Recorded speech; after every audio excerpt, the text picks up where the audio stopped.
Se acaban los días para Grecia. En junio tiene que hacer frente a importantes pagos y devoluciones de deuda. Sin embargo, no tiene liquidez el país heleno. Vamos a analizar a qué situaciones se puede enfrentar Grecia, y no solo Grecia, también Europa, incluso Estados Unidos, porque el contagio aquí no está limitado. Vamos a analizarlo todo con Gonzalo Cañete, ejecutivo de ventas y analista de mercados de Swissquote. Bienvenido, Gonzalo. ¿Qué tal? ¿Qué tal, Rocío? Muchas gracias.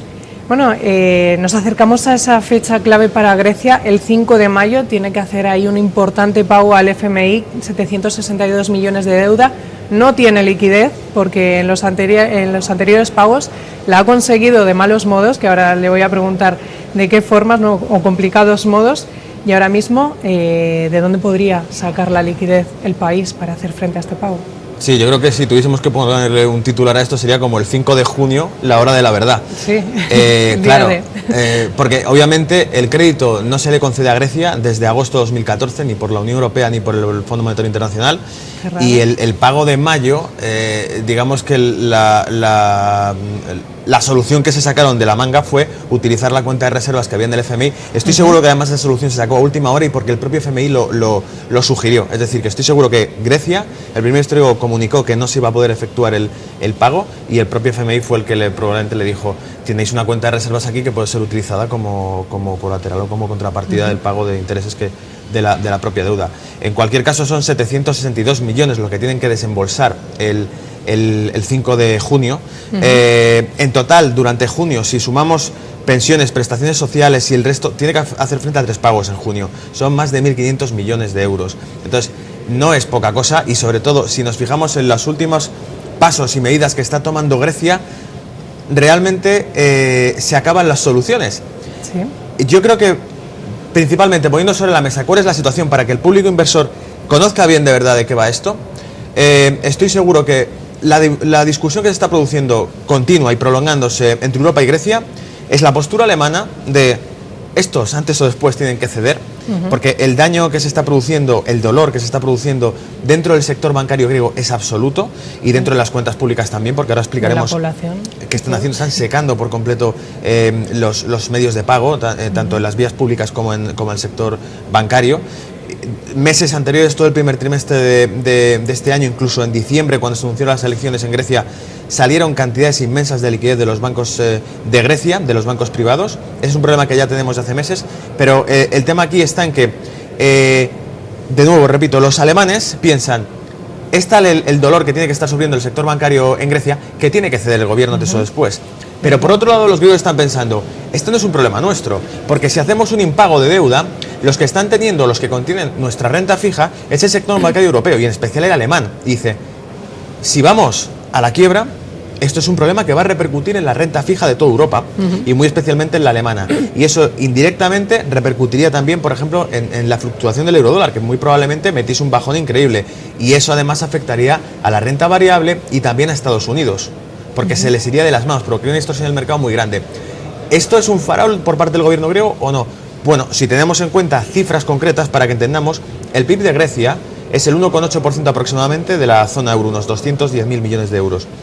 Pero las cifras que se manejan ya a niveles de deuda y sobre todo de transacciones del euro-dólar, si el precedente de que Grecia salga de la zona euro, por lo tanto, sienta el precedente político de que te puedes borrar de la lista si no estás de acuerdo, mala señal. Claro, para la Unión Europea. Impago de deuda sería como, no cumplo con las medidas, no pago la deuda, provoco una crisis en el sector de la renta fija, afecto al resto de bancos y una distorsión en el eurodólar. Esa distorsión del eurodólar por una bajada del euro que no podemos medir porque no sabemos qué repercusión puede tener realmente. Para que se haga una idea, el Banco de Basilea o el BIS, que son las siglas en inglés, que es como el Banco Central de los Bancos Centrales, el que regula los International Settlements, los pagos internacionales, estima en 74 trillones de dólares las cifras manejadas en el eurodólar. Entonces, cuando vemos que las cifras de derivados manejadas que afectan principalmente al euro y al dólar son de 74 trillones, una distorsión de este calibre, no sabemos si puede tardar un mes o puede tardar 5 años, pero la tormenta llega en los mercados. Entonces sabemos que eso puede afectar. Y la postura, al fin y al cabo, o la solución que plantean de que se haga un impago probablemente tampoco interese por parte de la zona euro. ¿Qué medidas ha adoptado Grecia en este sentido? La medida, por ejemplo, que va a ser insignificante porque la recaudación fiscal va a ser muy poca, van a ser unos cientos de millones, que no llegan ni siquiera al 50% del pago de junio. Pero, por ejemplo, el descontar el 3% de impuestos en los pagos con tarjeta para tratar de aflorar toda la economía sumergida y evitar las transacciones en cash, que estaría bastante bien para un país como que es el principal problema de fraude fiscal está en la zona periférica europea. O sea que han rebajado el impuesto por el pago con tarjeta. Efectivamente, para controlar las transacciones y ver exactamente quién es el que maneja dinero y evitar el fraude fiscal. Otras medidas, bueno, han canalizado durante el último mes el cash, el dinero disponible por parte de las cuentas del gobierno regional y nacional también al Banco Central de Grecia para tratar de respaldar o hacer colateral a las deudas que pueda tener en el pago y sobre todo para que vean depósitos. Central. Si nos fijamos también en la repercusión que tendría para el resto, porque desde luego la solución no viene por ahí, está muy complicada. Ya no hay que rascar ahí, desde luego. Ya no queda dinero tampoco en las administraciones. Está muy pillado. Y bueno, en el caso de que opciones, supongamos que hay un impago de la deuda de Grecia. Por ejemplo, ¿qué opciones le quedarían? Yo creo que la opción, la que tiene, Moody's hace poco ha rebajado una vez más el crédito de Grecia. ¿Por qué? Yo creo que lo que prevén es que la nación hermana de Grecia, pequeñita pero hermana, es Chipre. En Chipre, en 2013, nosotros a lo mejor nos acordamos poco, pero en Grecia seguro que no lo han olvidado. En Chipre se hizo una retención sobre los depósitos de cuentas privadas. Un corralito, digamos, de los depósitos para pagar esa deuda. Absoluto, o sea, totalmente soviético, ¿no? La Unión Europea llegó allí y dijo, bueno, no pasa nada, cogemos el dinero de las cuentas privadas de la gente que más depósito tenga y se acabó. Y esto es campana de Gauss. Esto no es que afecte a qué cantidad de dinero afectaría. Usemos la cabeza, usemos la lógica y van a coger y van a decir, bueno, los que más dinero tengan en cuentas privadas, campana de Gauss, y hasta que curamos el total del monto, se cogen de esas cuentas y listo. Entonces le puede afectar hasta el último de la fila. Entonces no sabemos hasta dónde puede llegar. Eso sería una opción, el retener liquidez en cuentas privadas dentro de Grecia. Teniendo en cuenta que muchas cuentas, desde enero y desde antes incluso, se han ido del país. Seguramente los que más tenían antes se han ido porque sabían lo que les podía caer por lo que pasó en Chipre, ¿no? Efectivamente, no lo han olvidado, lo saben de sobra y quién se va a quedar con liquidez en bancos griegos viendo que se va acercando eso. Y además es la pescadilla que se mueve ahora, porque ese efecto es el que nos ha conducido a la situación actual. El que la gente tema ese corralito, salida de dineros, que es lo que ha ocurrido durante todo el primer trimestre. Probablemente eso ya está descontado, por eso digo que puede afectar hasta el último de la cola, porque solamente los menos son los que se han quedado ahí, los que no tengan muchos capitales. Un capital fuerte se ha ido de Grecia seguro. Seguramente. La opción 2, que sería una opción más diplomática, porque esto es muy soviético, el coger el dinero de las cuentas privadas, entonces una opción más diplomática o que puede repercutir menos es que el Banco Central diga, bueno, 120.000 millones aproximadamente que tienen en los balances, distribuirlos entre los bancos centrales de la zona euro y que, digamos, mutualicemos el impago de Grecia, socializar directamente eso. Pero claro, esto también repercutirá en nuestras emisiones de deuda. Y por eso el Banco Central Europeo tendrá que decir que no pasa nada, respaldamos las emisiones de deuda, que hasta ahora la QE la respalda parcialmente, hasta un 30% creo recordar, o un 20%. Pero entonces tendrán que ir toqueteando esos datos. Entonces se plantean ese tipo de soluciones. 1, retenemos dinero de cuentas privadas. 2, opción 2, lo que vamos a hacer es mutualizar el impago entre los bancos centrales de la zona euro y que ellos emitan el deuda para cubrir eso, o sea, que al fin y al cabo se va a trasladar a nuestra propia deuda privada de cada país. Claro, también a nuestra deuda privada. ¿Y eso qué cambios implicaría, por ejemplo, en el QE del BCE? ¿En el programa de compra de deuda? ¿Tendría que ampliar esos 16.000 millones que compra al mes? ¿O? A lo mejor no cambia la cantidad que coloca en el mercado, pero sí las condiciones en las que la coloca. Por ejemplo, en vez de poner esa cláusula de que va a cubrir hasta un 20% de la emisión, quizá entonces lo amplía y dice, bueno, cubrimos hasta un 40%. Y además esto luego es absolutamente como todo, no hay nada escrito y van improvisando. Lo ha hecho la Reserva Federal, lo hizo cuando retiró la QE, lo está haciendo con la subida de tipos de interés y Draghi es incluso más ambiguo que la Reserva Federal. Por lo tanto, a medida que veamos que hacer ese tipo de medida va a extender la renta o la deuda de Grecia al resto de deudas de bancos centrales de Europa, probablemente cuando nosotros, el resto de zonas periféricas, y por ahí vendrá el tema, seguramente, estoy casi seguro, que por el tema de los mercados vendrá subidas de las primas de riesgos en los países de las zonas periféricas, porque tienen que soportar una deuda. Más deuda. Efectivamente. Y será más el simple hecho de que eso esté sobre la mesa que la propia deuda en sí. O sea, la propia deuda se podrá diluir con bastante facilidad, pero solamente el que veamos ese acto nos invitará a que muchos especulen con que las primas de riesgos y las deudas y los PIBs de los países y Y de hecho viene enfocado también por lo que usted decía, me comentaba antes en privado, sobre la liquidez de los bancos y las rebajas que hacen de crédito. Que hemos tenido hace pocos días Fitch, por ejemplo, nos sorprendía, ¿no? Pero a lo mejor viene por es que a lo mejor están preveyendo eso, que tengamos que ser el sector bancario europeo el que haga frente al impago de Grecia, que está prácticamente a la vuelta de la esquina.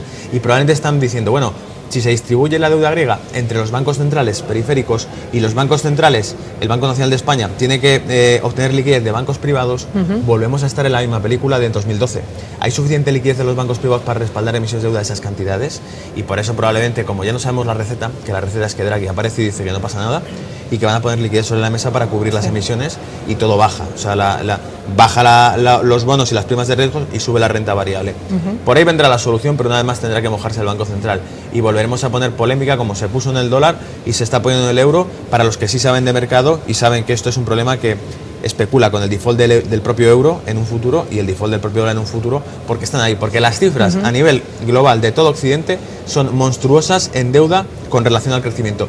No hay crecimiento en Occidente para hacer frente a los intereses de deuda emitidos durante los últimos años de crisis. Esa es la realidad de todos, no de Grecia. No. Además, este es el escenario que se nos plantea, porque no convendría que Grecia saliera de la eurozona por imagen del propio proyecto europeo. Pero ¿qué pasa si saliera? Ese 1,8% que representa es poquito, se nos ha pintado así como que no sería un gran mal. Claro, si saliera no tendríamos que asumir esta deuda. Es que nos estamos metiendo en un berenjenal increíble con tal de que Grecia no se vaya. Por lo tanto, el problema está en que muy probablemente Grecia está sacando dinero hasta debajo de la alfombra. Está secando las cuentas de los ayuntamientos y de las pensiones y de los pagos sociales. Están sacando dinero donde pueden. Probablemente sería una solución mucho más fácil. Nos vamos de aquí, tiramos por libre, volvemos al dracma, tratamos de equilibrarnos y tenemos más herramientas. Y además estoy seguro que por esa vía dicen, bueno, se declaran insolventes, arrancan de nuevo y la economía real sigue estando ahí, los hoteles siguen estando ahí, el turismo sigue estando ahí, siguen teniendo muy buena tirada, y muy probablemente llegue inversión de fuera, porque ya ocurrió en el pasado con impagos de otras deudas de otros países, y han recibido cantidades de inversión los siguientes años increíbles. Rusia ha tenido cifras de crecimiento muy buenas y mucha inversión, y tuvo un impago en el año 98 y no le ha afectado el crecimiento durante la década del 2000 a 2010. Siempre hay aliados. Exactamente, entonces yo creo que es pero claro, como usted dice, va a sentar un precedente político que por ahí no pasa a la Unión Europea, que es decir, el proyecto europeo era el proyecto europeo, y resulta que un país, cuidado, le va mal, nos estamos complicando la vida a todos, la renta fija se puede ir al garete y va a afectar al sector bancario europeo este problema, y si Grecia sale, a lo mejor es una solución buena para todos, pero no para el proyecto europeo, porque dirán, peor aún si Grecia se recupera fuera de Europa, porque entonces, ¿quién será el próximo? España, Italia, Francia incluso, dice, bueno, es que me va mal con estas medidas de Bruselas, tiro por libre con el franco de nuevo y listo. Sienta un precedente mucho más peligroso para el proyecto europeo que Grecia se vaya. Por eso cada vez se da menos credibilidad a que podamos asistir a un Brexit, ¿no? No obstante, vamos a incidir un poco más en la situación que podría vivir el eurodólar si Grecia sigue en la zona euro, impaga y nos hacemos cargo los demás. ¿Qué pasaría con el eurodólar? Una caída increíble que entiendo afectaría mucho al otro lado del Atlántico, y lo de subir tipos allí como que... Claro, viene por aquí el tema, porque primero no podemos predecir de cuánto puede ser una bajada, porque vuelve a ser un acontecimiento político que siempre, y además esto es así porque es como funcionan los ciclos bursátiles, el pánico va a ser mucho mayor que el efecto en sí de eso. Entonces, te puede hacer una bajada, perderíamos la paridad probablemente del eurodólar, y entraríamos en una distorsión en los tipos de cambio, y esa distorsión que se sale de la realidad económica podría ser inesperada, y sobre todo lo que digo es las repercusiones que tendría sobre la renta variable en Europa, porque el problema estaría que tendríamos una bajada del euro-dólar sin crecimiento, porque ahora estamos teniendo con crecimiento. La bajada del euro-dólar está viendo acompañada de la QE, se traduce con un aumento récord en el caso de España de exportaciones. Entonces eso está dando mucho combustible, sobre todo a la industria europea, que principalmente es alemana. La subida del DAX ha sido bestial. Bueno, subida del DAX y especialmente Volkswagen, por ejemplo, el sector automovilístico, muy bueno. Pero en Estados Unidos debilita también el crecimiento. Y nosotros estamos muy vinculados con el crecimiento americano, porque si el crecimiento americano no sigue adelante, nuestro dólar se enfría y sube, que es lo que está pasando durante las últimas semanas, y los mercados se quedan laterales, y entonces comprometen el crecimiento de la propia zona euro. Entonces nos hace falta el crecimiento de Estados Unidos para que podamos avanzar, y Estados Unidos tendrá que tener esa subida de tipos antes o después para que nosotros tengamos una ventaja competitiva contra ellos. Si Estados Unidos no tiene buenas cifras, la subida de tipos no llega. Si no llega, nuestra ventaja competitiva no se produce, nuestra QE no tiene efecto y nuestro crecimiento se ve comprometido, se queda anclado. Y es bastante débil para que se quede anclado en este momento. Nos hace falta explosionarlo ya. Y la repercusión que tiene una distorsión del euro va al traste con todo este balance que existe entre la economía occidental de Estados Unidos con la economía occidental europea. O sea, estamos en la misma barca y nos va a desestabilizar. Es como si alguien salta a la barca y nos mueve todo el balance de la barca y al final acabamos todos en el agua. Sí. Puede ocurrir, puede ocurrir. Entonces, ¿cuál es la política que está haciendo ahora mismo la Unión Europea y especialmente el Banco Central Europeo? Estoy convencido de que se está haciendo una política de póker, cara de póker. La política de póker consiste en la medida en que nosotros consigamos cubrir las necesidades de financiación de Italia, de España, de Portugal e incluso diría de Francia, y las primas se mantengan estables, el problema griego es un problema griego. El interés de los bonos griegos a 10 años está por encima del 11%. O sea, es que eso es inviable. Pero el nuestro por fin está en el 1 y pico, el italiano igual. Entonces creo que esas cifras son las que el Banco Central Europeo va a tratar de controlar y enfriar para que el problema griego parezca griego y entonces Grecia se vea forzada a ceder. Si Grecia detecta que toda la periferia europea empieza a tener incrementos en las primas de riesgos y problemas de financiación de las emisiones de liquidez, o sea, de deuda, sí. Grecia dirá, cuidado, no hay que ceder porque esto es un problema que les va a arrastrar a ellos. Entonces, la política de póker viene por el lado de que el Banco Central Europeo cubre las necesidades de financiación del resto de los miembros de la familia y le deje como la oveja negra. Si Grecia se queda aislada o aparentemente aislada en los mercados, parecerá que no es un problema europeo sino de Grecia, y entonces el gobierno griego probablemente ceda. Pero si Grecia sabe que pese a ese disimulo que está haciendo toda la deuda pública de la periferia europea, hay un problema en la renta fija y especialmente los bancos alemanes, que son los que más deuda griega tienen, Grecia sabe que dice, si me voy al traste. De hecho, las declaraciones del primer ministro griego han sido prácticamente eso. Han sido, si no tenemos crédito para hacer frente a los pagos del FMI, nadie recibirá dinero. Eso es lo que ha dicho él. Ese mensaje va dirigido a los bancos. Está diciendo, se va a pique esto. Os hundo conmigo, ¿no? No obstante, estamos contemplando el escenario de que haya default, de que salga de Grecia, pero si Grecia cede, hace concesiones, lo que le exige la eurozona, recibiría ayuda. Claro, ¿Cómo se instrumentalizaría esa ayuda? ¿En qué cantidades? Y si sería suficiente para hacer frente al pago mismamente de los 1.500 millones que tiene que pagar a lo largo de junio. Bueno, para empezar es como todo, no responde a unas cifras reales, la economía real está aquí fuera de terreno, porque si Grecia cediese a las concesiones, volveríamos a una política que va en contra del programa del gobierno que ha sido elegido, por lo tanto probablemente pasaría por elecciones generales de nuevo, factor de incertidumbre de nuevo. Que no se descarta. Pero supongamos que pasamos toda esa turbulencia y Grecia vuelve a retomar el programa de ajuste emitido por Bruselas. De hacerlo, lo que se va a traducir es muy probablemente una bajada de ese tipo de interés que decíamos del bono de 10 años de Grecia, se rebajaría, se enfriaría, volveríamos a ver si conseguimos recuperar el crecimiento de toda la zona en general, porque es lo que trata de hacer Europa o el Banco Central y sobre todo la Comisión Europea, tratar de estabilizar los datos macro de toda la región, no solamente de unos. Si Grecia cede a las medidas de Bruselas, se enfría su deuda pública, pero claro, eso implica cada vez más descontento social dentro de Grecia y también implica otra cosa. O nos acercamos a un crecimiento ya en España, principalmente, o sea, aquí lo conocemos bien de sobra y el público que nos esté viendo lo sabe bien. O empezamos a tener cifras y se empieza a palpar en la sensación de la gente de que la recuperación económica puede estar cerca, o la gente está cansada de la receta de Bruselas. Y eso implica que los gobiernos, cuidado, centrales, mayoristas, que han estado siempre ahí, el bipartidismo, empieza a estar en tela de juicio porque ese bipartidismo apoya incondicionalmente la política de ajuste fiscal que lleva Bruselas. Sí. Y entonces el euroescepticismo se ha extendido por toda la zona de la Unión Europea. En Francia hemos tenido Le Pen, en Inglaterra hemos tenido UKIP, y ahora parece que no pasa nada, pero hace tan solo un año con las preelecciones que hubo europeas en mayo del año pasado, hubo un susto. Porque hubo un crecimiento electoral muy fuerte de partidos que estaban directamente en contra de la política fiscal de Bruselas. Así que ahí hay un tinglado político muy, muy grande montado. Sí, sí. De hecho, seguramente este fin de semana aquí en España, con las elecciones autonómicas y ayuntamientos, también lo palpemos. Seguro. A ver, esa lectura también la tendremos que hacer a posteriori. Pues nos quedamos con esta presentación de los posibles escenarios de Grecia. La verdad, contenta de que nos lo haya explicado más en profundidad de lo que, espero haber podido de lo que habíamos contemplado hasta ahora. Nos quedamos con ello. Gonzalo Cañete, ejecutivo de ventas y analista de mercados de Sweetquote. Muchas gracias y hasta la próxima. Gracias a ti. Y ustedes recuerden que pueden seguir informados de la actualidad económica en nuestra web, estrategiasdeinversión.com.